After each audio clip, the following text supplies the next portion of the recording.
Welcome to the Deep Wealth Podcast, where you learn how to extract your business and personal deep wealth.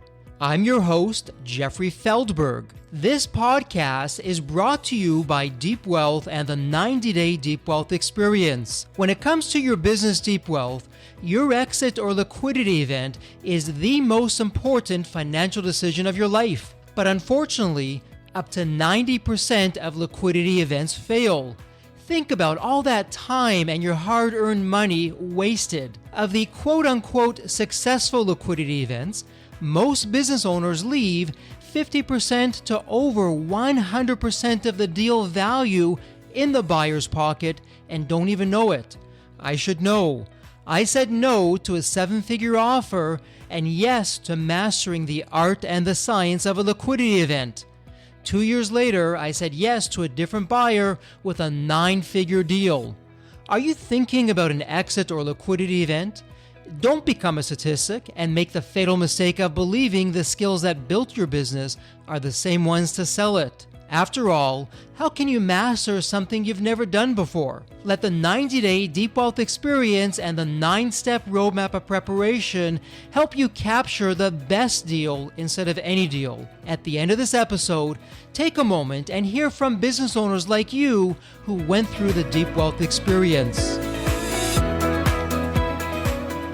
John Berardi is a Canadian-American entrepreneur best known as the co-founder of Precision Nutrition, the world's largest nutrition coaching, education, and software company. He's also the founder of Changemaker Academy, devoted to helping would-be changemakers turn their passion for health and fitness into a powerful purpose and a wildly successful career.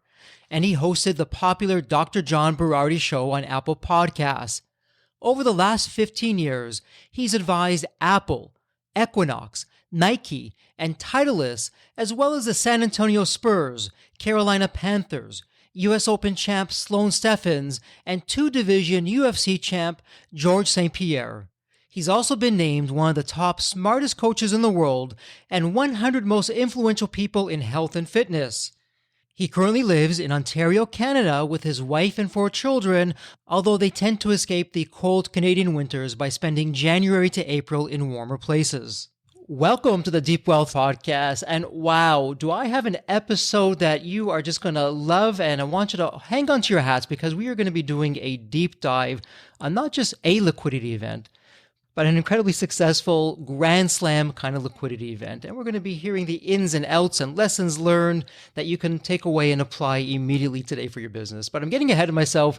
JB, welcome to the Deep Wealth Sell My Business podcast. And it's been a pleasure to be speaking with you offline and to have you with us today. JB, there's always a story behind the story. What's your story? What got you to where you are today? Yeah, to start with a bunch of cliches, it was a lot of luck meets a lot of preparation meets the universe conspiring to help me. I had my professional success in the health and fitness industry. I started a company called Precision Nutrition, and I should probably caveat the beginning with, I didn't know how to start a company or what a company meant or any of that. I don't come from that background. I have a PhD in exercise and nutritional biochemistry, so I was interested in science primarily.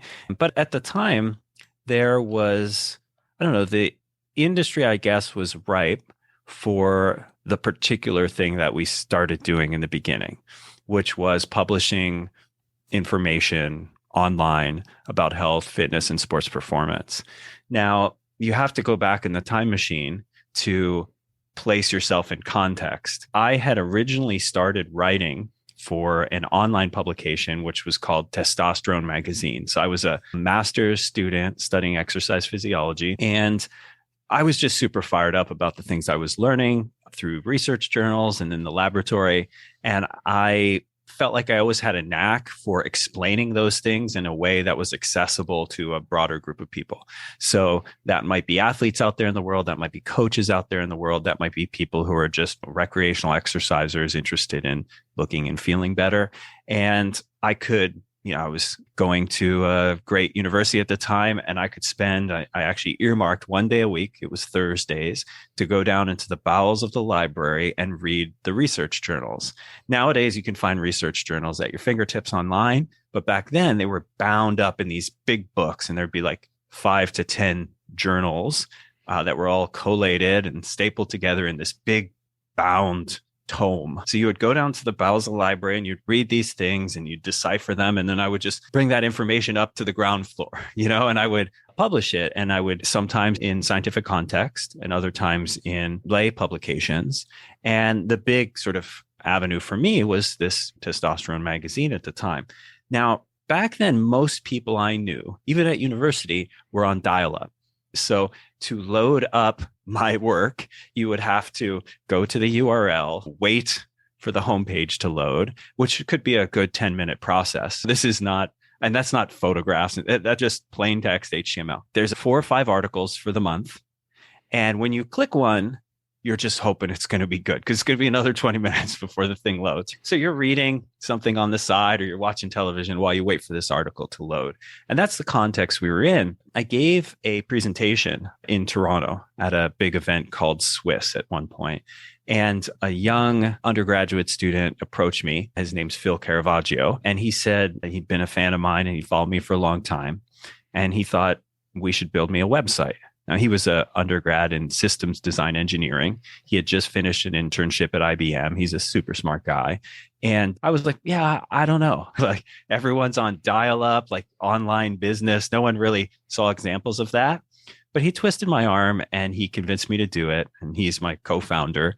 And so we ended up creating a website where we gave away all this free content that I was going to publish anyway. I was probably going to write this stuff regardless of whether there was any financial payout to it. I always loved writing and I love science and I loved sport and performance and health and fitness.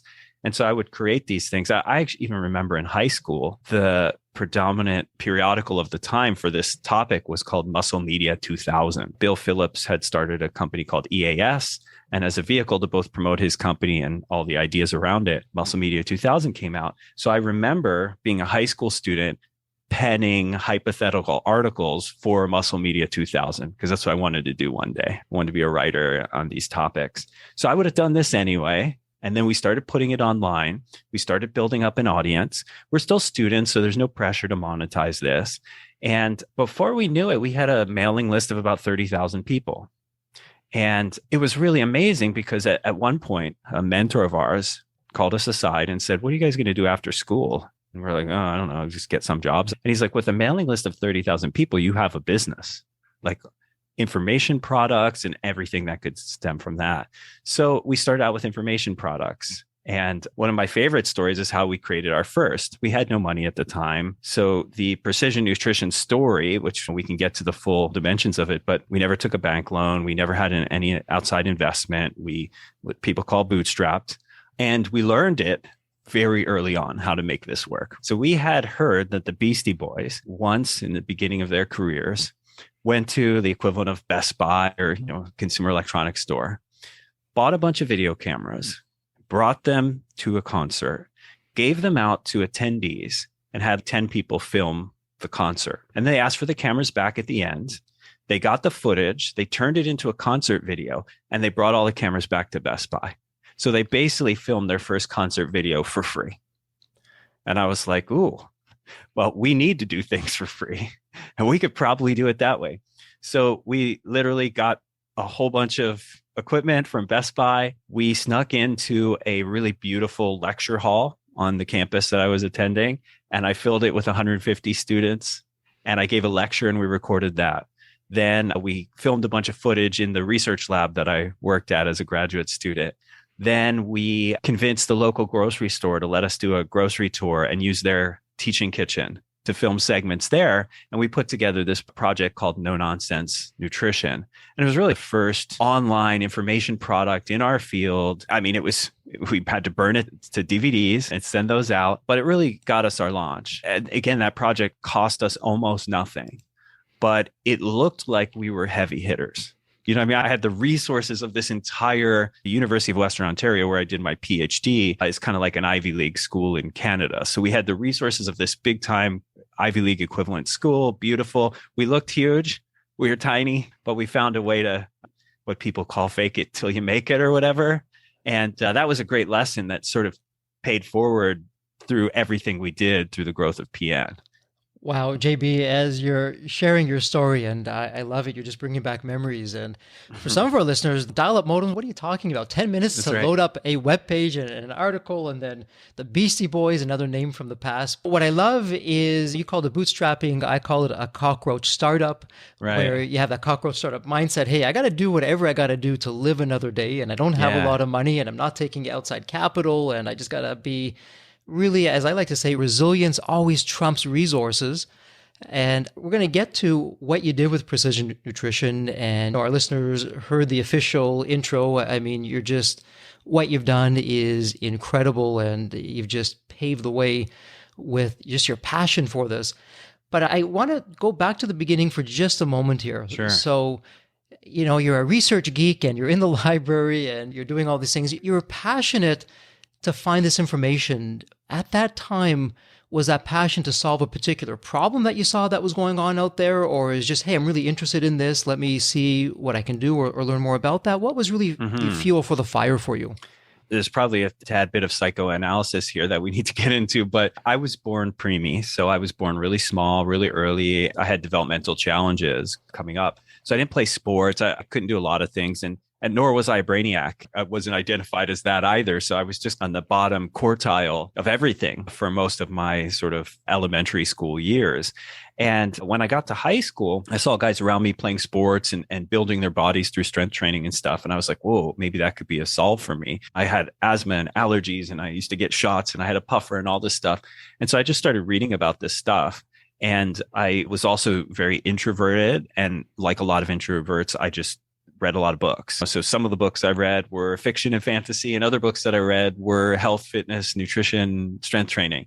And so the problem to solve was my own problem. How does this scrawny, last pick for every sport, not that great at school kid, having to always puff on his puffer, not be able to go outside during certain months of the year, eat and exercise, like, is there something he can do to fix these problems? And that's where I developed my passion for nutrition and exercise. In 2 years, I gained like 50 pounds of muscle. I was cooking all my own meals and was lean, healthy. Like, my asthma disappeared. Like, I didn't have to use my puffer anymore. I didn't need to go to be medicated for allergies. So it's all these things, I was solving my own problem and then understanding how transformative it was for me. I actually got a mentor at some point. I met someone at the gym who took me under his wing. And then I was able to help other people in the same way. So it just became embedded into the core of who I was. There's this story where through some of the high school years, while I was figuring all this out, I had a pretty big chip on my shoulder. And so I was doing a lot of drugs and alcohol, failing a bunch of classes and skipping a lot of school. And I got into a pretty scary car accident. And so the gym also, and mentorship there, also felt like it saved my life. So you had this confluence of events where it improved a whole bunch of measures of health and fitness and performance and aesthetics. And it took me out of a lifestyle, a self-destructive lifestyle. When people talk about purpose nowadays, I feel like sometimes there's a lot of cliches around that. And really, my definition of purpose is all the things that happen to you in your life that make you think you want the things you want. That's really where purpose comes from. It's a bunch of stuff happened. Who cares what or how or why? And because of that stuff happening, you see the world in a certain way and you want certain things. That eventually becomes an evolved level of purpose, is where you actually take some autonomy and ownership over that. But really, that's what leads you. Your origin story leads to your purpose. So for better or worse, I'm stuck in the health and fitness industry. And so that's the problem to solve, right? I love it here. It's imprinted on, if I was a baby chick at that time in my development, the health and fitness industry was my mother imprinting on me. And so I probably could have gone into a lot of different fields and done decently well, but this was the one that was meaningful to me. And what I love about this, and for our listeners, I hope you pick this up, because what JB said was so subtle, but it's absolutely key for success. Because JB, number one, it happened to be that you had challenges, unless you're one of those strapping sports jocks. And I use that term with nothing but respect and admiration. And you said clearly I wasn't. You're like the rest of just about every other guy out there. And you said, you know what? I'm not really happy about this. Let me do something about that. And so you were really the walking billboard for what would later become precision nutrition. Yeah. And you were experimenting on yourself, and your problem to solve was yourself. Hey, how can I get from here to there? And you weren't chasing the dollars. Clearly, you were chasing your passion. Yeah, that's it. And then there's all these little interesting idiosyncrasies about people's personality that determines what they do with that. So for me, I realized pretty quickly, and probably influenced by things like Muscle Media 2000 and Testosterone Magazine, I was like, man, all right, the stuff that I'm learning is super interesting. I think I can explain it in really cool ways. I don't want to tell it to 5 people. I want to tell it to 5,000 people. So I just knew early on that I wanted a really big megaphone. And so that was just another thing that kind of fits in. You're like, okay, cool. So what was driving you? It was this imprinting of health and fitness on my life. Okay, cool. So I got passionate about that. And so I was doing that in my free time. And I was like, oh, this is an academic field of study. Like, people get jobs doing this. You can get paid doing this. Oh, even better. And then it's okay, cool. But where in that space will it fit me, and like my strengths and my weaknesses and my foibles and the idiosyncrasies that make up me? And I realized, okay, cool. I'm an introvert. I am high in the dimension of gregariousness. So I like to be on stage. I like to give presentations. I can be theatrical and entertaining. And okay, let's do some of that. So you start to see like a path building before you. And really, like I said, I met this guy who's, hey man, we can give you a big megaphone, the internet. And I'm like, I don't know, internet's small. So I'm like, megaphone too small. He's like, no, it's going to be real big. And so we built our first website. We hacked together some products. And ultimately, it was just this. It was like, I love this. I love learning about this stuff. I love teaching about this stuff. I like teaching others about this stuff. I'm like, oh, and there was a time in the middle of this story where I got into competitive bodybuilding. So that person who took me under his wing, I had built a lot of muscle. I was starting to look aesthetically pleasing. I was doing powerlifting. He's like, hey, you should compete in bodybuilding. Your body's coming along great. And so the discipline I learned there really translated into a self-confidence that, wait a second, I started out skinny with asthma and allergies, and now I won the Mr. Junior USA contest. If that's not an improbable outcome, I don't know what is. So what other stuff do I think I can't do that I can probably the same way engineer my way to success? So I was like, okay, cool. I was never good in school. No one ever identified me as smart, but I bet you I can engineer a process to do really well at school. So let's figure that out. And so I'm like, oh, maybe I'm a dumb guy. And so I started to build confidence in the sort of intellectual learning domain. And then I'm like, oh, not only that, like when I teach other people this stuff, I get a really good response. I mean, there was a time when I was a master's student where I was in a nutrient biochemistry class. I was just a participant, and our teacher was suboptimal. And so I was getting it because I put in a lot of hours outside of the class, but most of my classmates weren't. And about halfway through the year, I was tutoring them all. And the department asked me if I'd teach the class. And so again, these are like, this isn't, oh, hero journey me. No, this is just clues. What should you be doing with your life? The universe sometimes provides some clues if you're paying attention. What's interesting, JB, with that, and it's a maxim I think a lot of successful people will follow. It's when you help enough people get their goals. I mean, you were giving and you really weren't expecting anything in return. It was a passion of yours. Hey, if I can help, I did this for me. Maybe I can help you. Here you go. What don't you understand? How can I help you with that? Help enough people get what they want and to achieve their goals in time. And that's the key here. It's not before helping people, it's after helping enough people that you get to really achieve your goals and really enjoy what you want to get and where you want to be. And success is not luck, and your passion, your determination, as our listeners heard in the official intro, you were the who's who in the fitness industry and still are one of the 20 smartest coaches and one of the 100 most influential people in health and fitness. That's not an accident. Right. And so how did you take your passion and funnel that into precision nutrition now? So it's more than just JB. You're looking to make a difference out there. How did you start getting the word out there to start growing and start building an enterprise? We started with info products and our list is growing. And this is a bit of the tactics of business. You need to have a group of people who you have regular access to communicate with so that when you have stuff to sell, for example, or teach or whatever, gift, they pay attention. So that's growing. Our information product stuff is growing. And I was actually invited to a thing in Michigan, and the group no longer exists, but their buildings were like right next door to, I think it was QuickBooks. So the QuickBooks headquarters. And they had an office like on their campus. And what they did was like workplace training for them. So it started off with like tactical stuff, and then it got into larger stuff for the executives. So they were doing these multi-dimensional programs for executives where you work on your physical and your spiritual and your mental and your emotional health. And they asked me to come in and help write their curriculum for the physical and nutritional stuff. And I remember going there and being like, oh, it's not a good fit for what I want to accomplish. However, I like what they're doing. They're essentially creating a curriculum rather than one-on-one coaching. And so they can scale it to a large group of QuickBooks staff and executives.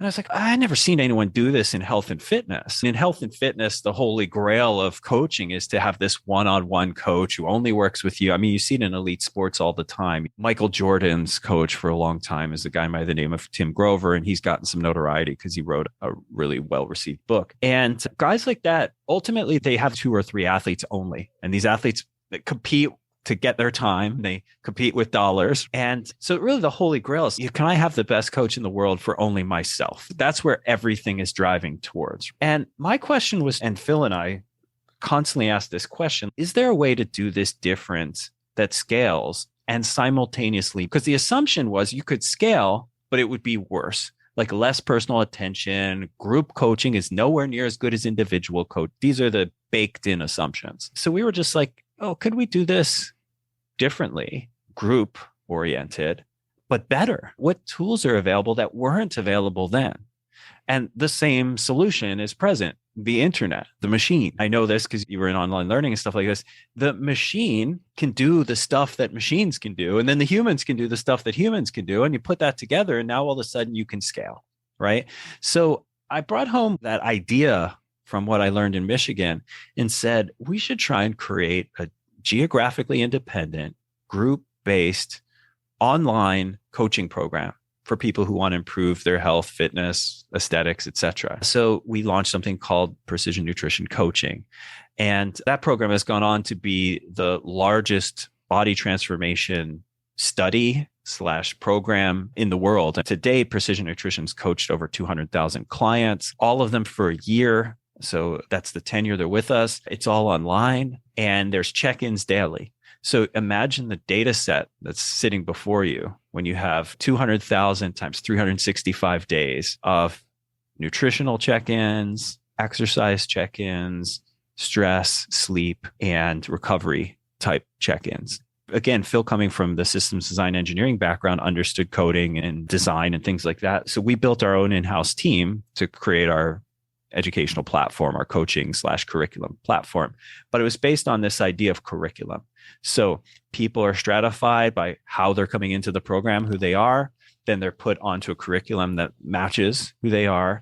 And then they go through with a cohort. And there's a coach who oversees them. Now, because of all that data, we were able to test everything. We were testing cohort size, testing changes in interventions. What people are doing each day is what we call practices. So each day of the week, you're given a practice. 2 weeks is how long a practice usually lasts. And then every day accompanying those practices is a lesson that helps you deepen, learn how to do, etc., based on where you are. And we got it to the point where we were testing, can one coach 100 people effectively? 200 people, 300, 400, 500 people.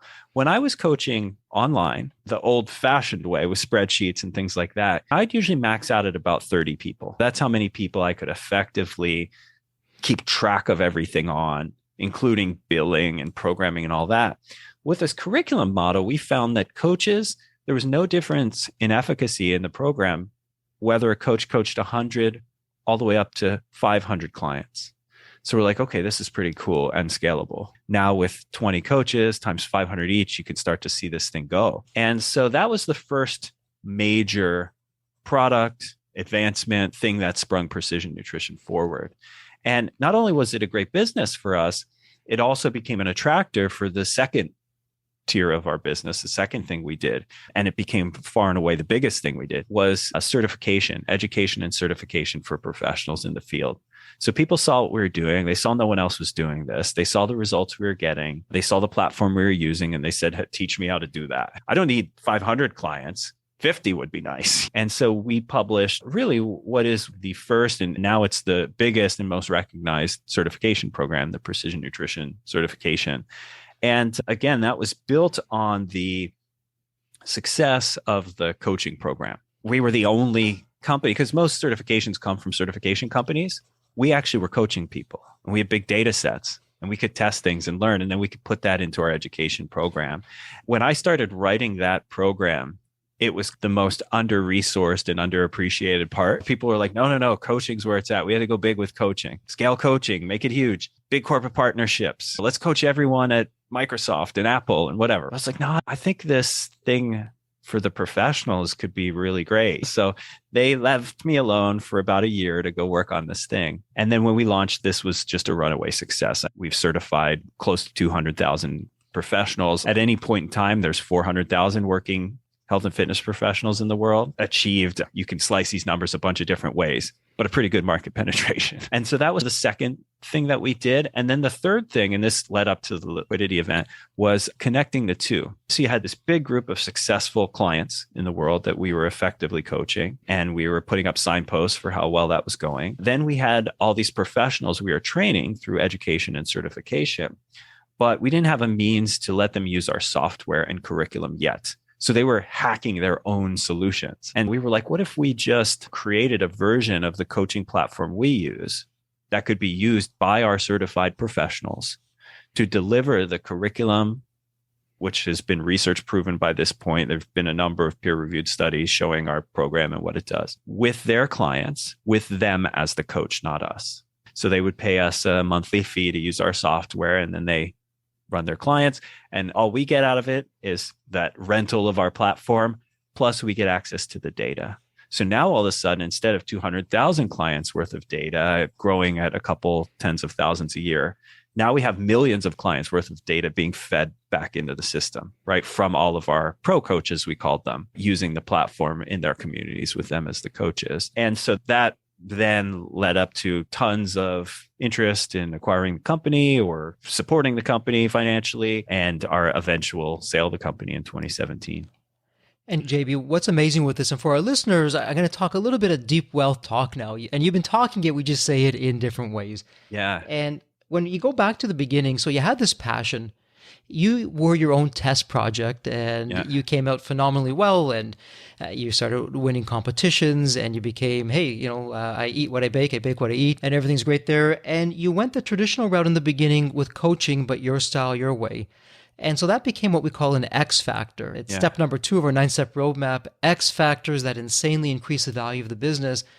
But there, you were at an inflection point, and you saw it, but everyone else missed it. And that was, guys, coaching is great. And we broke the mold. I love how you broke the 3,000-year-old Socratic method. And being an e-learning myself, you challenged that and you broke through that. No, you can't have coach that's more than 1-to-1 or 1-to-2 or 1-to-5. But you did that by 10x. And I like the use of Socratic method too. And then I wanted to get back to your narrative, because that's what in the program, the way that we created the feeling of personal in the coaching experience, it wasn't just here's your program, go do it. That wasn't the program at all. Each day was a lesson/assignment and a series of Socratic questions to help you build what we call your owner's manual. So there would be all these leading questions that help you do deeper self-exploration so that you can solve your own coaching problems the next day. And you build that up over 365 days. And now you have someone who has their own owner's manual and can ride that off into the sunset. So I love your use of the Socratic thing, because our question was, how do we use what is so good about the one-on-one model and systematize it and have a machine deliver that, and then have a coach, and the machine can organize it and it can show it to the coach when the coach needs to see it, so that all the coach has to do is read that thing and respond the way a human would. So anyway, back to your narrative, but I love that you called that out. And I wanted to put that into our program, because if people try and just scale the delivery of essentially an inhuman process, which is, oh, here's your exercises for the day, here's your nutrition for the day, you can't copy what we did, because it's not what we did. And what's also great about that, and this goes back to the giving part, because there's some businesses, and unfortunately consultants are notorious for this. A lot of business owners will say, yeah, that consultant put his or her hand in my pocket and it's never left. It's always been there. But you're saying, hey, let's teach the fisher person how to fish, that they don't have to rely on us. And through the Socratic method and using technology, but also the human touch with the coaching, you did that. But that would have been a very different story had you just stuck with that. Yeah, I don't think we are around today if we are competing in the coaching market, because since then, companies have come out from everywhere, including Silicon Valley, that have huge venture-backed resources and can compete on every advertising metric, can lose money for 10 years, get all the eyeballs on their thing, and then do their own exit. And that gets turned into some other kind of revenue model or business. So there's no way we exist if we're still competing on the coaching plane. Everyone was going that way. And that's what I consider a fad, especially in the acquisition world. We can talk about this towards the end of the conversation, but I did notice in the process of selling the company that even some of the smartest people I ever met, some of the smartest financial people I ever met in, private equity and other financing sources, are subject to fads. They will invest irrationally in the thing that seems really interesting at the moment. And there was a time prior to our exit where people were investing irrationally in solving the coaching problem. Now, when we exited, they were investing irrationally in software as a service, which I'm the benefactor of. So I'm happy about it. But nevertheless, I believe that people were investing irrationally in that space. And we can predict where the next couple are. I have some ideas on that. But it really taught me this big lesson that people are going to be skating to where the puck is, not necessarily where the puck is going. Lots of people are trying to guess where the puck is going. Hopefully, I was lucky and I guessed it. Because part of the story here, too, is that when we launched the Precision Nutrition certification, at the time, every working personal trainer in the world was told that they are not allowed to talk about nutrition with their clients. So this is a dead market to anyone from the outside looking in. You're going to launch a program telling predominantly personal trainers how to talk about nutrition when they're not allowed to. That's super smart. But if you work in the field, you know that they're dying for this information. And everyone sees the writing on the wall that right around the corner, and who knows if that around that corner is 1 year or 5 years from now, this will be a thing they can do. So when we launched, there was no fanfare about this. There was a small group of trainers who were maybe iconoclastic in their minds, thinking like, yeah, screw the big organizations telling us what to do. But eventually that snowballed to the point where now I would wager that if you don't have a nutrition certification, you're working as a personal trainer or health coach nowadays, no one would even take you seriously. You clearly changed the marketplace. And JB, what's interesting, in the 9-step roadmap, X Factor Step 2, which is what I've been talking about, it's transformational. And as I look from the outside into what you've done, so you started with the coaching, that was an X Factor, that also became a Rembrandt, that you're very unique in what you're doing with that. You went against the grain yourself, and everyone was saying, you're crazy, don't do it. But you said, hey, I just feel it. I feel that certification is where we should be next. Yeah. And that was your next blue ocean that you created, because the coaching, you didn't say it quite in this way, but you said it, that became the red ocean. Yep. Big money came in, and everyone's now fighting for the same fish, and that's why it's a red ocean. It's all bloody and messy. Yeah. But you missed that. You took a zig when everyone was zagging, and you said, hey, let's do the certification. And you did that so well. Out of the certification, just the need for growth, you created your own SaaS platform behind the scenes, ahead of the curve that came with that. And that's another X factor. So X factor after X factor after X factor, it led to growth. You're solving a painful problem. You're generating revenue along the way. You become a thought leader in the industry. And you start to become just this massive company, this thriving, profitable company, making a difference. You're changing the social fabric of society, all from these X factors that you're piling one on top of the other. And you're ahead of the curve. With the pandemic, everyone's talking about that curve. We're going to talk about a different curve. Yeah. You're ahead of the curve, the competitive curve, because now your competition, they're still fighting it out in the red ocean. And by the time, because of your thought leadership, by the time they figure it out what you're doing, you're already going on to the next thing. And that's where I find most business owners, it's ironic because within our success, our biggest success are the seeds of failure. If we keep on doing what we keep on doing and we don't have that inflection point and we don't stop and say, hey, coaching is great, but I think certification is great, but you know what? I think if we can give the coaches a platform that they can use and then you follow the business model, that's the most powerful business model where you're the matchmaker. And all these coaches using your platform, they're out there and perhaps you're helping them find the clients, but they're finding their own clients, but you're there behind the scenes and you're letting them just do their magic. And if you look at some of the biggest companies in the world, you can pick Google, you can pick Uber, they're matchmakers. And JB, that's what you were doing. So it's brilliant how you did that and you amassed such a large and terrific company. So here's a question for you. You're going down the street called success, and I'm sure the notoriety that goes along with that. And you probably were getting a lot of outreach from private equity and different investors and just groups that wanted to just buy you or invest in you. How did you deal with that and what did that look like? Yeah.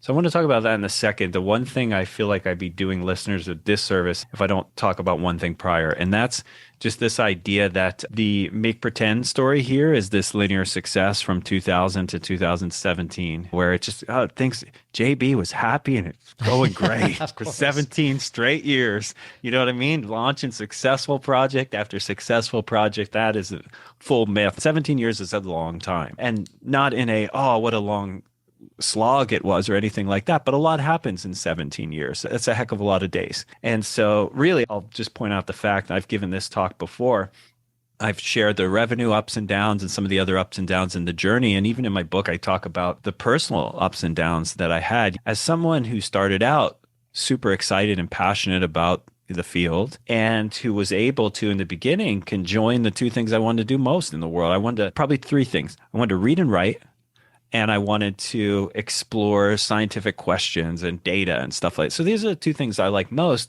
And there comes a point where I feel like I have to be a C-something-O of a rapidly growing company.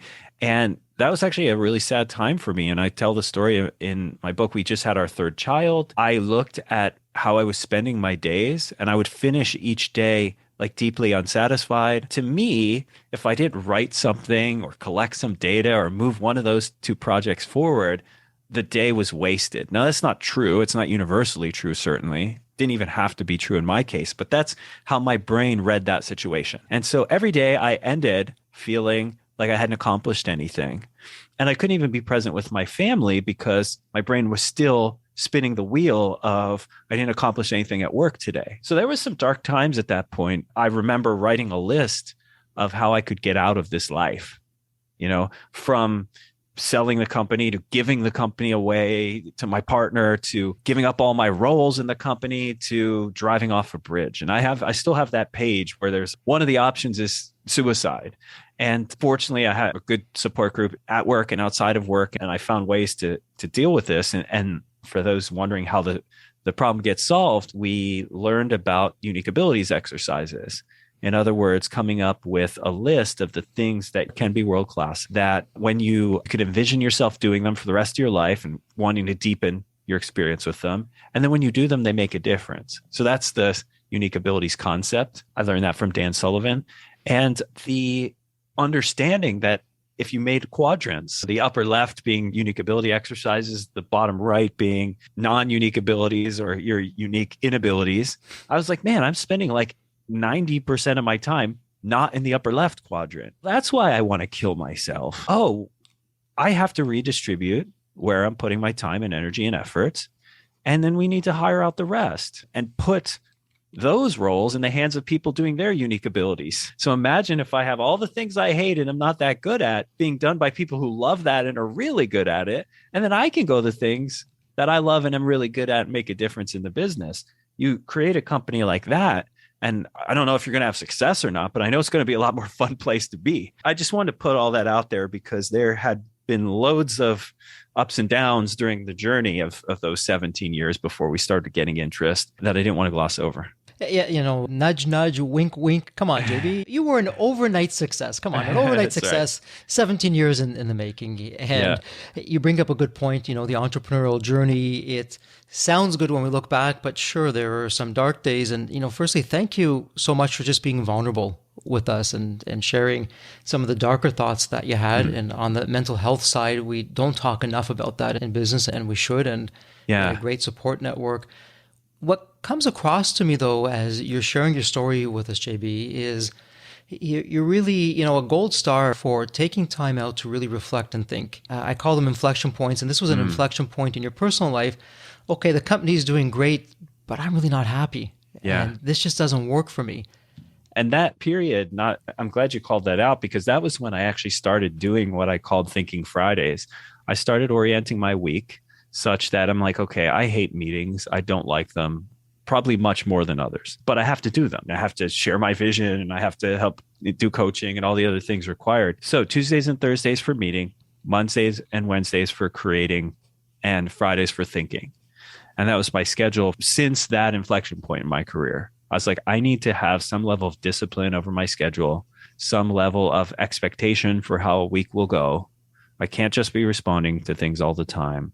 And so Thinking Fridays could take a bunch of different shapes. Sometimes that I just don't sit in the lotus position waiting for ideas to occur. Some days that could be just reading. Some days that could be talking to experts about particular challenges that I want to solve personally, professionally. Some days that could be writing and journaling. Some days that could be legitimately thinking through a process I want to create and mind mapping it or whatever. So thinking days always, it wasn't just sitting quietly. There was some action component quite often, but it was really getting at the heart of the problems or challenges or things I wanted to run towards rather than run away from. And so I usually had a whole day, 8 hours a week, 52 weeks a year.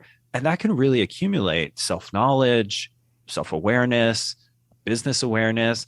And I've actually come to call what that reflective day a week, it helped me build my instincts for things. And this became really important when we transitioned the company to private equity ownership, because at first I was very frustrated with how many projects the new leadership team wanted to tackle simultaneously. We were like laser focused when we were running it. And now all of a sudden the team wants to do 10 things at once where we would have done one.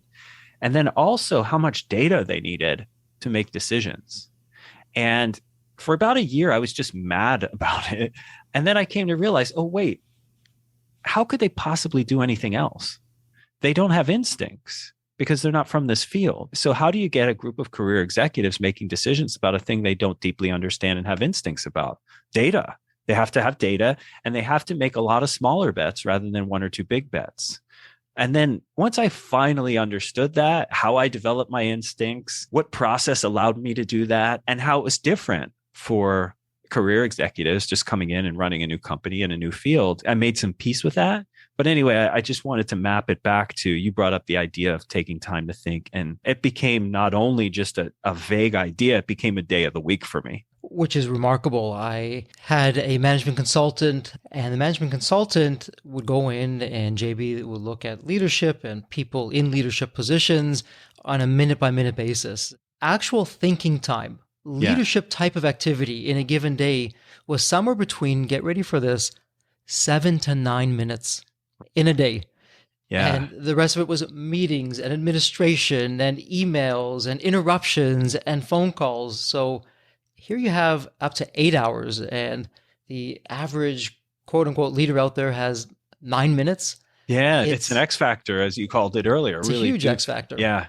So you got a comfort level with what you're doing. And from that comfort level, it sounds like there was discomfort of, hey, okay, I get it. The people need to do what they're doing, and the company perhaps has to do what it's doing for it to grow. But I don't want to assume this. JB, were you saying that's not really my style? That's not really me. Maybe it's time we look to the outside to have people do this, because that's what they do day in, day out, and time to have the company just get to new levels that really aren't of interest for me? Or what was going through your mind? Right. Oh, so you mean around the time where I was looking at unique ability stuff? Yes. Yeah. There are two problems with me doing things I'm not having any fun at. One is that I'm sad all the time. And then two is that I'm not doing the things that I actually can make a difference with. If there's something I'm world class at, it is writing, communicating around health, fitness, and nutrition stuff. And not just like really good. Like I'm like in the top tier. So I'm not doing any of it. Like this is, when you look at it objectively, it's madness. You have the most potent resource on a shelf doing stuff that he's terrible at. Wait a second, this needs a remedy. So then the solve was, okay, cool. You can't go to, I know Dan Sullivan recommends with the unique ability stuff, like eventually move towards 80% of the activities that you do, if you do an audit of your week, are in the unique abilities quadrant, the upper left. I'm like, you're not going to go from 80% not unique abilities to 80% unique abilities overnight, but you can start nudging towards that. So it's okay. What do I hate? I hate admin of any kind. The first 5 or 6 years at PN, we didn't even have like tax accountants or lawyers or anything like that. Like one day we brought them in and they're like, what have you guys been up to? This is a mess. We've been up to making money is what we've been up to. Now we're bringing you in so you could fix the mess, you know? And so I just realized, here's what I like. I like data. And it was interesting because I like data in the context of science, but I also like it in the context of marketing. And I like writing and storytelling. And I like it in the context of scientific discoveries and sharing that. But I also like it in the context of writing copy and advertising and stuff like that. My role essentially morphed into, the strategic level, what's the vision for the company and products and services? Yes, which is pretty fun. And then on the operational level, it was writing and looking at data. So I was a copywriter and I led the marketing team. Our content team was like content meets science team. So all of our content people were subject matter experts. So I was the editor in chief of that group. So those were the two things I was doing now. And then we looked for help with everything else. So that might be meeting with staff, doing coaching, solving problems within the operations of the business. We brought in a legitimate executive layer. We also brought in a CFO and those kinds of things so that I didn't even have to think about those things except for a quarterly meeting.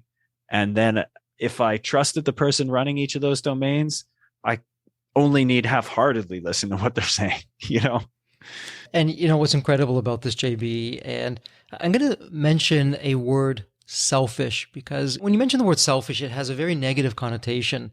But my thesis is when it comes to ourselves, particularly as business owners, as founders, entrepreneurs, we need to be selfish in terms of ensuring that we're happy, that we're taking care of ourselves first and foremost. Because if we're happy, we can then take care of everyone else around us, but not the other way around.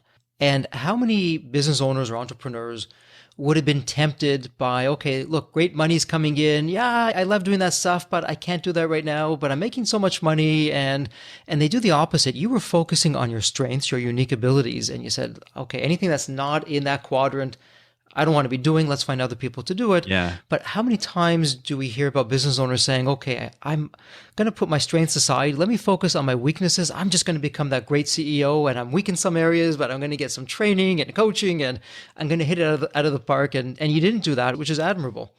And it was hard not to. I mean, because ultimately, not coming from the business. And nowadays, like different companies use these words so different, like CEO means something so different in every company. But to me, naive, young, untrained, inexperienced, I just felt like that is the ladder that you climb. I felt like the entrepreneur journey necessarily ended as CEO. And that's how I built it up in my mind. And that's why it was hard to let it go. And that's why I found myself in that position. It was like a title of distinction. You know what I mean? That you earn through building a company up. And, I learned that's false. I learned throughout this journey that I saw them on a continuum, and some can do both, but they're two fundamentally different roles on two different axes, right? It's not a continuum at all. Again, some people can fill both roles. Like I was running marketing and I was running content, but the CEO isn't an extension of the entrepreneur sliding scale. And when I learned that, it was a real awakening for me. I'm like, career executives, are more dislike entrepreneurs than I had expected. And that was a big wake up call moment for me. And maybe this is a nice time to transition into the sale, because this kind of leads us right nicely to it. And that was your original question. And I took us off on this tangent. It all happened really fast. We hadn't been looking for money. Our heads were down just growing this business. And I think we launched our Pro Coach, our software as a service, in 2016, really successfully. I mean, we announced it and launched it, I think, in June of 2016 or something like that. And we had 2,500 coaches sign up immediately. And now you're talking about like legitimate recurring revenue. And we had never had that before. So coaching, people stay for a year and then they leave. Certification, they come once and then that's it. They gave you their money. Maybe they refer their friends or whatever, but that's it. And so we had our first ever recurring revenue introduction to the business. And that's when interest started. And I'm on your newsletter list, so I read the stuff that comes out, and you talk about some of these themes quite extensively. First offer was from a company in our field, a big certification company, and it was for less than 1/10 of what we sold for less than a year later. Here's the story I've made up in my mind for what they were thinking. Okay. Wow, Precision Nutrition's got something good going on over there, something really valuable. Those couple of rubes who don't know anything about business, we could probably slide in, offer them what will feel like a big number to them, devalue their confidence in the business, and grab it for a steal. And so that was our first conversation. It was from a strategic buyer in our own field. We may have been rubes, but we weren't that dumb, And that did, though, kick off the process, because we started conversations with them. They offered us something like $15 million for our business, which, again, when someone walks in and says, hey, I'd like to give you $15 million for your business, I'm not offended. You know what I mean? That's not a sad moment for me. It's just, our business is worth a lot more than that. And after we rejected that offer, they came back with 30 and then 60. And we were like, oh, okay, I see this game you're playing. So we will never be partners with you. But I wonder if there's anyone else out there who we might want to be partners with. And our two criteria were, we want to find a partner who has deep pockets, who can fund the growth of this organization, number one. And number two, like-minded. So when we present the growth plan, when we talk about how we treat our staff, when we talk about our organizational structure, because we use something non-traditional, we used holacracy, which some people have heard of, but it's a non-hierarchical organizational structure that I think works really well in distributed businesses that use knowledge workers. And I was like, they have to get all that. They can't be like, hey, we want to buy your business and we're going to stuff you all in an office in San Francisco. Like, they have to respect the fact that we've been remote from day one, that we have oriented this whole company and every process and system around remote work. And you can't just airlift that into an office, just like you can't have a pandemic and make everyone a remote worker who's an office worker. So that was it. So it was actually this company that triggered all the good things. So now I think very highly of them. Thank you so much for triggering what ended up being a really pivotal moment in my life. So then we had a few friends. Actually, the individual that we hired that we've been grooming to be CEO, and he came on shortly after the crisis I had professionally. We had gone to university together, and he had started at very big companies. And with each new job that he took, it was a smaller, approaching more entrepreneurial thing. And as we grew, we met in the middle. And his name's Tim Jones. He's the current CEO.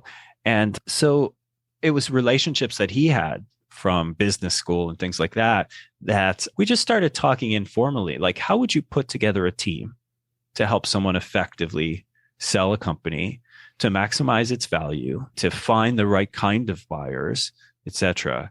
And so we always believe in redundancies. So we ended up hiring Harris Williams, who's a big company who does this kind of a thing for people in the know or not in the know. But we actually hired a second firm to shadow them. And this is, Phil and I people have often accused us of wasting money and doing overkill, but our thing is just, hey, I know what Harris Williams' incentives are. You know what I mean? And they are somewhat aligned with ours. If ours is maximizing the sale value, but it's not necessarily aligned with all of our other intangibles. So we're going to have this other company auditing everything that they do that can give us off the record advice and that isn't dealing with buyers directly. So that's how we built our team. And again, fast forward to we had 100 NDAs, 30 offers, and it became essentially what, I don't know if people consider this like a crass example, but it became a real estate bidding war. And so not only did we get a top of market multiple of EBITDA, we got one that had very few, again, using the real estate analogy, conditions. This was the dream sale process. And again, as per our original goal, we got over what we expected. So top dollar, the company that ended up acquiring us, $5 billion private equity company. So deep pockets, so they could help ride out any market fluctuations, and like-minded. They seemed to get what we were trying to do. So it was a dream process. And I'll stop there. You can ask any questions. And I suspect you might want to narrate some of it as well. So go ahead. Oh my goodness. I am just bursting at the seams, JB. The wheels are turning. But firstly, congratulations. And as entrepreneurs, there must be something in the air that we're breathing because we all think alike. And what you did, which was different than what most business owners would have done when you brought on the shadow firm to do that, we call that the chief exit advisor. You brought on a firm. It could be another investment banker. It could be a business person. It could be an M&A lawyer. It could be someone who has a track record of success. Yeah.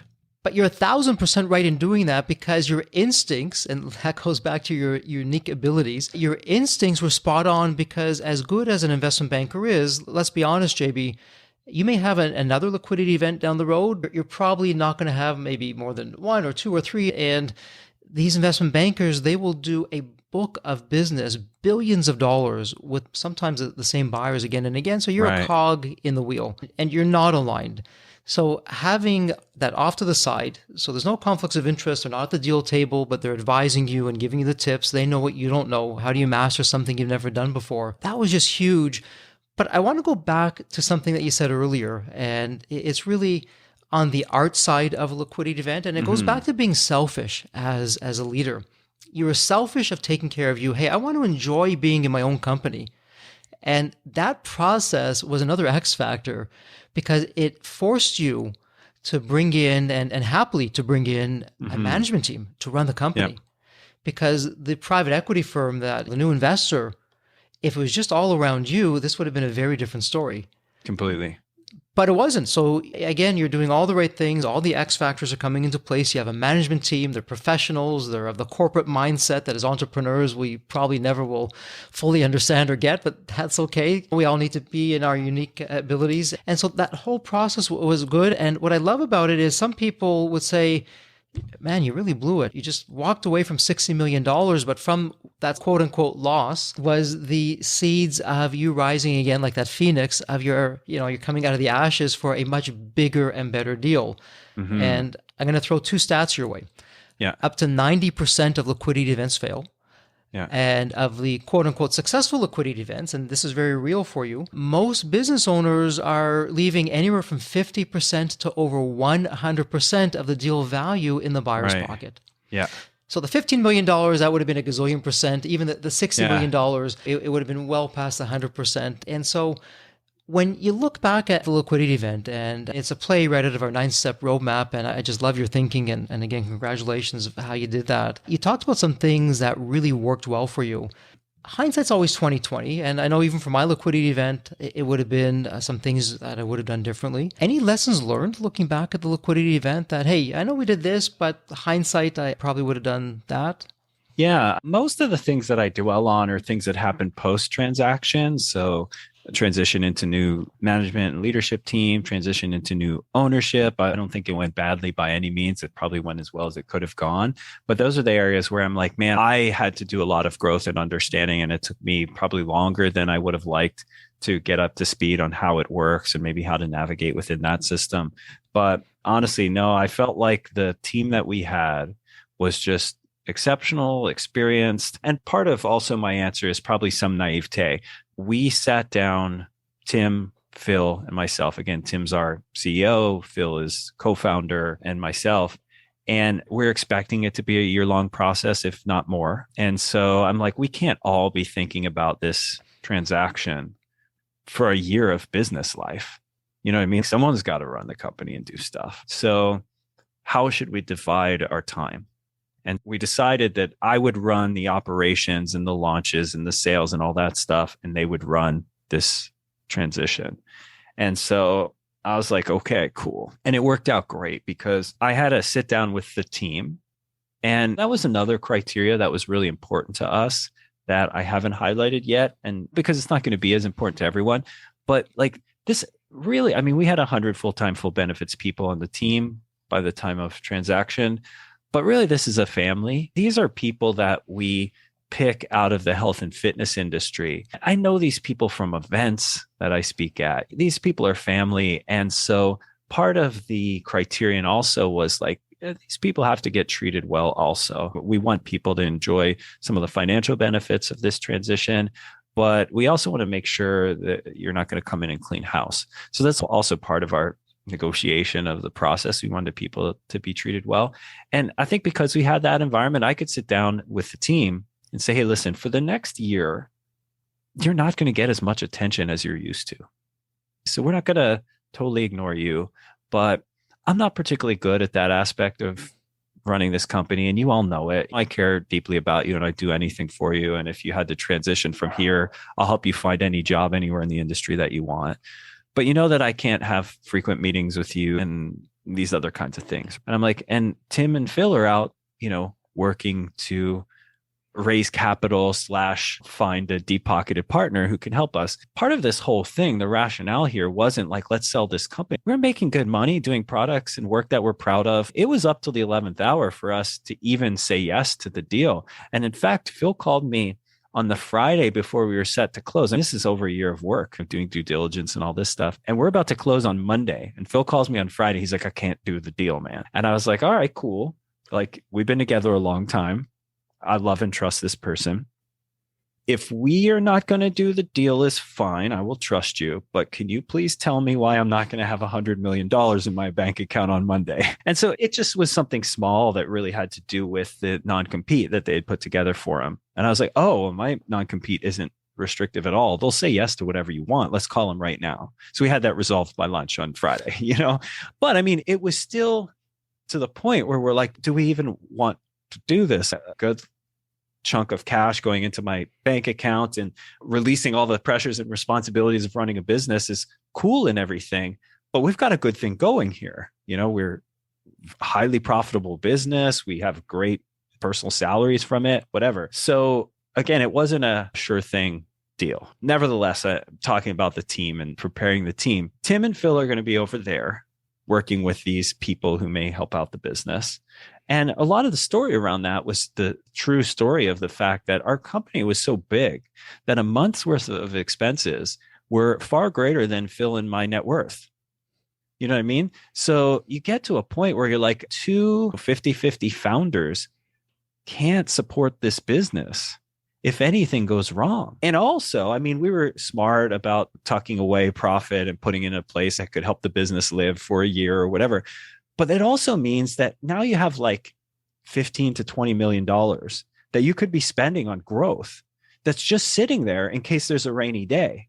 So when a company comes in and buys an asset like this, they don't even have to infuse any money into it. They just free up the rainy day money. And now all of a sudden you have a $20 million marketing budget or technology or innovation budget or however you want to spend it for growth. So these are some of the decisions. This is why we got to the point where we were interested in this. Because like I said earlier, the first thing was like education. So this first company comes in, offers us money. We're like, oh, someone's interested in us. Okay, cool. They're offering too little. Why don't we go hire an investment banker and they can teach us how this whole thing works? And then we'll decide at the end, like right short of the finish line, whether we actually want to do this or not.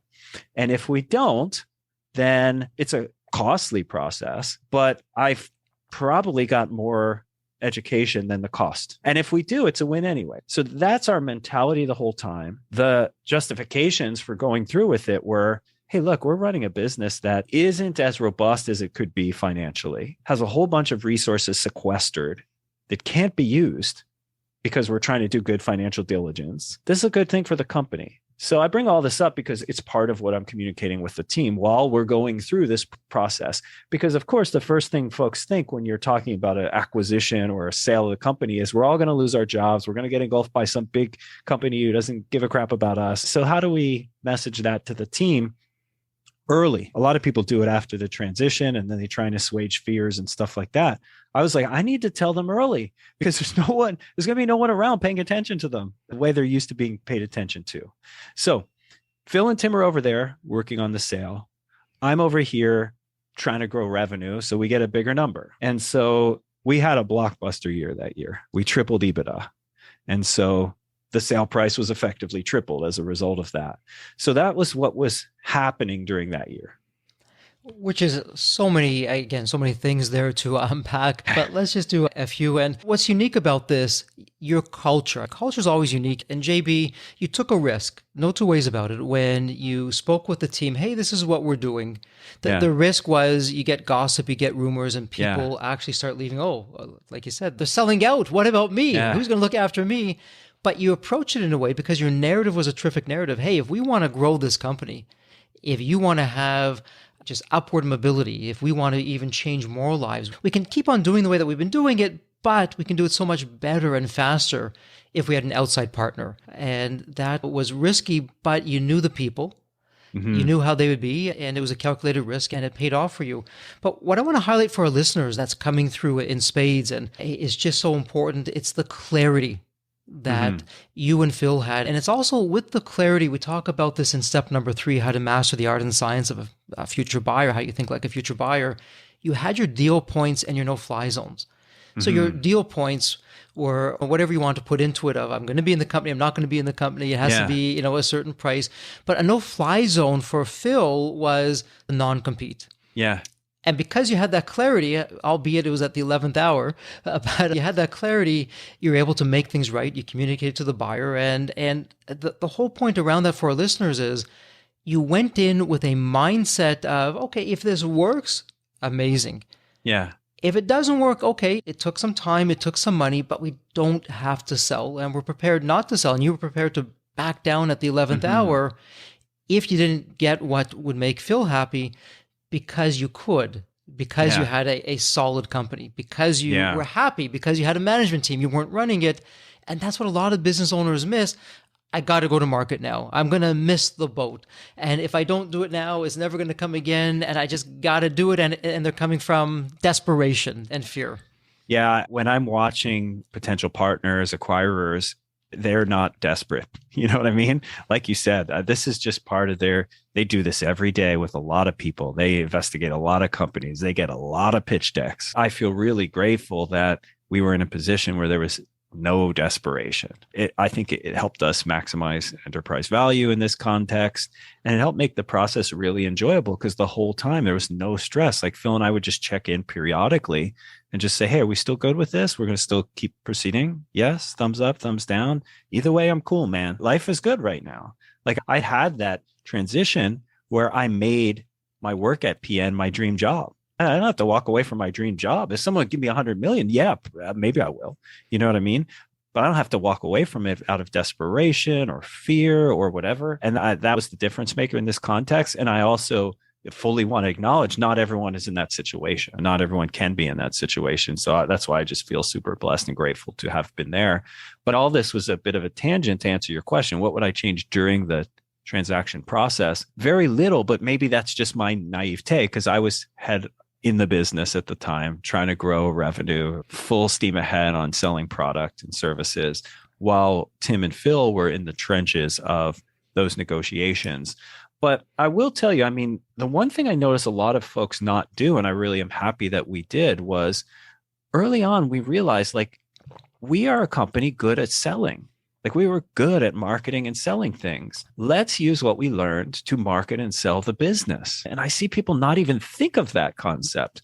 So I'll give you a couple of dumb examples. So at the time, Facebook was emerging as a sort of dominant advertising platform. It was just the tail end of Google's dominance and Facebook was starting to take over. And I realized like, hey, if we want to increase awareness and attention of who we are and what we do and like really trigger people's affinity for our brand, Oh, we put ads on Facebook, and they don't even have to be call to action ads or just awareness ads, right? I'm like, why don't we do that with potential buyers? So why don't we get the list of people who work at the top 10 firms that we think we might partner with and send them ads for precision nutrition, so that when we walk into that meeting, well, they don't have the experience of never having heard of us before. And let's target those ads at both awareness. Like, for example, we had just helped Sloane Stephens win the US Open tennis championships. And we noticed that a lot of folks at PE companies really saying they work with companies that work with professional athletes. So we're like, okay, so let's put professional athletes and our brand in their faces, just for the staff who works there in the decision-making team. And then also let's put some stuff for like executive health and fitness. So the team that coaches Georges St. Pierre and the world champion San Antonio Spurs and Sloane Stephens now has executive stuff. So we have links to free articles. So now all of a sudden, folks who are going to be buying our company or considering buying our company are interested in the brand for personal reasons. So now we engineer an emotional attachment to our brand because I know they're going to meet with 10 other companies this week, some like ours. So it's things like that, like understanding that this is not only all the other sales you do, it's the biggest sale of your life. So throw all the stops at the sale process. So another example, and this is how Phil likes to live anyway, but it really came in handy here. He has a nice townhome in Toronto. And so he and his wife moved out. They moved into an Airbnb so that when potential partners came into town, we put them up at his house and we set it up like a bed and breakfast. We have a professional chef that works at Precision Nutrition. She travels with our elite athletes and stuff. So now she's cooking meals for these folks while they're in town. They're at this really comfy place. They're treated like 5-star guests. It's private. And each night we have these beautiful dinners at the house. Now, the chef who cooks for Georges St. Pierre and Sloane Stephens and the San Antonio Spurs is now making meals for them. And they don't know it's Phil's house. It's just this beautiful townhome that we put them up in. So they come to town and it's a one of a kind, unique experience. So part of our mentality was, let's engineer this. These are our most VIP clients we've ever had. Let's engineer the perfect sale process. Because we want them to feel so much affinity for us. And when it comes time to make an offer or compete with other potential buyers, which we did have, they want this more than they want something else. Wow, JB, again, so much to unpack there. But the big takeaway, and again, all about step number 3, how to master the art and science of thinking like a buyer, you're giving a world-class experience. It's very personalized. And let me ask the listeners out there, would you rather do business with a stranger or would you rather do business with a friend? Right. And the strategy that JB is sharing with us, it's tuning into the world's favorite radio station, WII.FM, the What's In It For Me radio station. But as a buyer, these private equity investors and buyers and just buyers in general, they're flying all over the country. One hotel looks like the next hotel and is never as comfortable. You have a private chef. The company that you're working for, if you're a sports fan, is dealing with the sports people. Is that not exciting or what? Is this something that you're telling your friends, hey, you'll never believe where I was. The chef that cooked my meal, that chef just cook the meal for so-and-so. Totally. Yes. Yeah. And also, I mean, the leadership team of the company we eventually decided to work with, big avid golfers, and they were fans of the Titleist Performance Institute in Southern California. And the guy who runs it is a close friend. We've been on speaking tours together and stuff. So when I heard that, I was like, oh, and his son is a competitive golfer. So when I heard that, I was like, why don't I set that up? I'll set them up with my friend out in California, and they can go out and get fitted for Titleist clubs, and they can get lessons and have the whole VIP TPI experience as well. And again, the idea was just like, how can we show up in a unique, differentiated way to give these folks an incredible experience, to make them like us and trust us, and it be legitimate, and make them likely to spend more money on the acquisition of our company. And like I said, people will spend on fads. You're a SaaS business. Okay, the multiple's higher all of a sudden. And they'll also spend on affinity. These are just I don't know what I would call the emotional factors of that decision making. And as cold and calculating as private equity teams can be when they're looking at businesses, I spend enough time with them now to realize that human factors play a big role, as they do in all humans. Maybe it's always the human factor. And we're going to start to wrap this up, but I'll share a very quick story that really personifies exactly what you're saying. Most investment bankers, if you ask them, how would you determine the value of my business? And I asked that question to my investment banker, and they told me the number, and I said, you're wrong. Yeah. And they said, Jeffrey, we do this for a living, day in, day out. No offense, but you've done a great business, but you're wrong, Jeffrey. I said, okay, just watch. Write that down, put that in an envelope, but just watch what we're going to do. And really what you're doing and the strategy that you had, JB, with just everyone who's looking at the business, you really warmed them up to it. They wanted to do business with you, not with someone else. It became very personal. And so the value of a business is not a complicated spreadsheet formula. The value of the business, people make decisions on emotion first, and they justify it with logic later. So VIP treatment, private chef, I really like these guys. They get the warm and fuzzy. You get the competitive bid process because you had an auction and you had 100 different LOIs, letter of intents coming in. Hey, I'm not going to lose it to these guys. No way, no how. I'm going to make sure I get this business no matter what. I just love what these guys are doing. And you had them take themselves out of their very cold and calculated world and you put them into your world. Exciting, and sports and athletes and changing lives. Everyone wants to be on a winning team, and you did that. A huge congratulations. There's so much to talk about here. We didn't even get a chance to talk about your book, Changemaker, and all the things that you're doing. And perhaps that can be an invitation that we'll revisit that and maybe talk about some of the health topics as well that come out of that. But JB, you've been generous with your time. I'd love to ask you our wrap-up question here on the episode, a bit of a thought experiment, if you will. Yeah. So I'd like you to think about the movie Back to the Future. And you have the magical DeLorean car, and that DeLorean car can take you to any point in time. JB, imagine now it's tomorrow morning, you look outside your window, and there it is. The DeLorean car is not only sitting there, but the DeLorean car has its door open and is waiting for you to jump on in, and you can go to any point in your life. Maybe it's JB as a young child or a teenager. Whatever the point would be, what would you tell your younger self in terms of, hey, JB, here's some life wisdom or some life lessons, or do this, but don't do that? What would that look like for you? Yeah, I'll probably give a terrible answer here, but I absolutely love my life right now. I feel like at this point, it's like the culmination of all the skills and traits and unique abilities and all that stuff. And it's like come to fruition at a thing that's so important to me. You and I talked about this. We're homeschooling our children right now. And that's like my full-time gig, that I can't imagine wanting to interfere with the timeline. You know what I mean? Like they do in all the movies where you can't meet yourself if you go back in the past because you'll interfere with the timeline.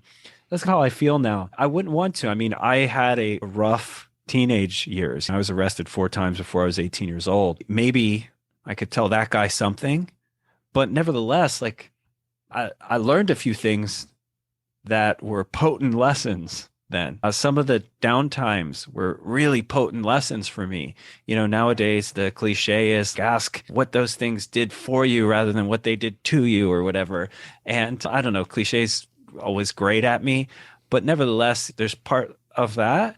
So I don't have anything for old JB. He probably wouldn't listen anyway. He thought he knew what was going on. I often say that now that I'm 50, when I look back to 30, I'm embarrassed about a lot of things I thought and did and how confident I was and all that.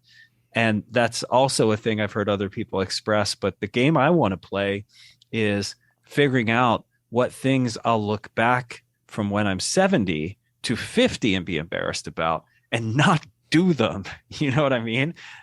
So maybe if I had a time machine, that would be the one I want to do. I want to go forward and ask that guy, what things did you do when you were in your late 40s and 50s with your family, with your health and fitness, with your life choices that you're embarrassed about? What were you too confident about? What should you have asked more about? What should you have gotten a second opinion on before you confidently blundered your way into that situation? And then consider how I might use that advice now, because that's the one that seems most salient to me. Because while the past, I feel like, has taught me a lot of great things about how to be and how not to be, I think the future could help me avoid some mistakes in the present. that are probably more important to try and live. A wise answer from an old soul. I love that. And JB, if there's one theme here on the Deep Wealth podcast with that question, it's really what you hit upon is, hey, if I changed something back in the day, maybe my life would change and I wouldn't be where I am today. And I love where I am today. And I really respect that. And I think that's some terrific advice of, hey, enjoy the journey because that's all you got. And that's going to take you to where ultimately you need to be and what you're destined to be, as difficult as it may seem at one particular point in time. And JB, we'll put everything in the show notes. If someone would like to reach you online, where would be the best place? Yeah, folks could just look me up at johnberardi.com. From there, I just have a basic page there that talks about who I am and what I've done and links off to a bunch of the things that I have been involved in or currently am involved in. I also post on Facebook and Instagram somewhat periodically, maybe a few times a week. And that's about it. I don't have anything to sell. I wrote a book, but I've given away a couple 100,000 copies because it is more of a legacy project for me than a money-making or brand building thing or anything like that. Yeah, folks can just check me out at johnberardi.com if they're curious to learn more. There have been some interesting articles written about, some that we've written and some that others have written about things from our organizational culture to how we did remote work, which I think are all very interesting for people currently in the trenches of business, especially currently in the trenches of business today, as people try and figure out what the new normal is post-pandemic for where should we work and how should we manage a workforce, remote, in person, a hybrid, whatever. We started doing that in 2000. So we have some interesting solves for that. From our use to jobs to be done stuff in our marketing customer research teams, Clay Christensen, who we learned everything about jobs to be done from, ended up doing a cool story on us and how we did a novel application of his process. Again, while I'm retired now and I'm thinking mostly about how to grow these 4 children, there's some legacy stuff out there about what we've done. And if folks are interested, they can learn more that way. I love it. And hopefully this will be not the end, but the continuation of our conversation, JB. There's so much there. I feel like we just scratched the surface. Yeah, absolutely. Well, I'd be happy to do a part 2 if folks are interested in hearing more. Maybe even folks can email in with some questions or things like that, whether we want to talk any more about our business or the post-exit process or even general health and fitness things, because ultimately that's what we did. On that note, heartfelt thank you, JB, for taking a good part of your day and spending it with us here on the Deep Wealth podcast. And as always, please stay healthy and safe. Thanks, everyone. The Deep Wealth experience was definitely a game changer for me. This course is one of the best investments you will ever make, because you will get an ROI of 100 times that. Anybody who doesn't go through it will lose millions. If you don't have time for this program, you'll never have time for a successful liquidity. I mean, it was the best value of any business course I've ever taken. The money was very well spent. Compared to when we first began, today I feel better prepared, but in some respects, maybe less prepared, not because of the course, but because the course brought to light so many things that I thought we were on top of that we need to fix. I 100% believe there's never a great time for a business owner to allocate extra hours into his or her week or day. So it's an investment that will yield results today. I thought I will reap the benefit of this program in 3 to 5 years down the road. But as soon as I stepped forward into the program, my mind changed immediately. There was so much value in the experience that the time I invested paid back so much for the energy that was expended. The Deep Wealth experience compared to other programs is the top. What we learned is very practical. Sometimes you learn stuff that is great to learn, but you never use it. The stuff we learned from Deep Wealth experience, I believe is going to benefit us both. I've done an executive MBA. I've worked for billion-dollar companies before. I've worked for smaller companies before I started my business. I've been running my business successfully now for getting close to a decade. We're on a growth trajectory. Reflecting back on the Deep Wealth, I knew less than 10% what I know now. Maybe close to 1% even. Hands down the best program in which I've ever participated. And we've done a lot of different things over the years. We've been in other mastermind groups, gone to many seminars, workshops, conferences, retreats, read books. This was so different. I haven't had an experience that's anything close to this in all the years that we've been at this. It's 5-star, A+. I would highly recommend it to any super busy business owner out there. And deep wealth is an accurate name for it. This program leads to deeper wealth and happier wealth, not just deeper wealth. I don't think there's a dollar value that could be associated with such an experience and knowledge that could be applied today and forever. Are you leaving millions on the table? Please visit www.deepwealth.com/success to learn more. If you're not on my email list, you'll want to be. Sign up at www.deepwealth.com/podcast. And if you enjoyed this episode of the Sell My Business podcast, please leave a review on Apple Podcasts. Reviews help me reach new listeners, grow the show, and continue to create content that you'll enjoy. As we close out this episode, a heartfelt thank you for your time, and as always, please stay healthy and safe.